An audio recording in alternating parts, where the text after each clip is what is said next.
তো ফাইনালি চলে এসেছি রানাদার কাছে, এই যে সেই স্বয়ং রানাদা।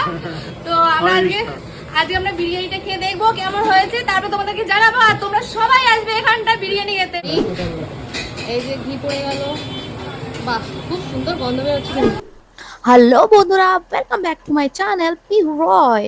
তো আমি আবারও চলে এসেছি একটা নতুন ভিডিও নিয়ে। কি ভিডিও নিয়ে তোমরা দেখে বুঝতেই পেরেছো যে এটা কিসের ভিডিও আছে। হ্যাঁ, এটা হচ্ছে বিরিয়ানির ভিডিও।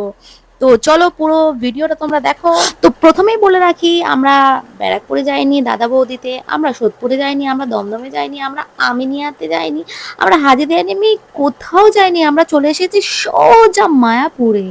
মায়াপুরে ভেজ বিরিয়ানি খেতে।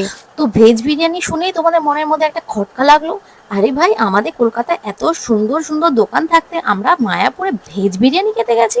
হ্যাঁ, আমরা ভেজ বিরিয়ানি খেতে গেছি। চলো দেখি রানাদার ভেজ বিরিয়ানিটা কেমন হয়। টোটোওয়ালাকে দাঁড় করিয়ে আমরা ঢুকে পড়লাম রানাদার বিরিয়ানি।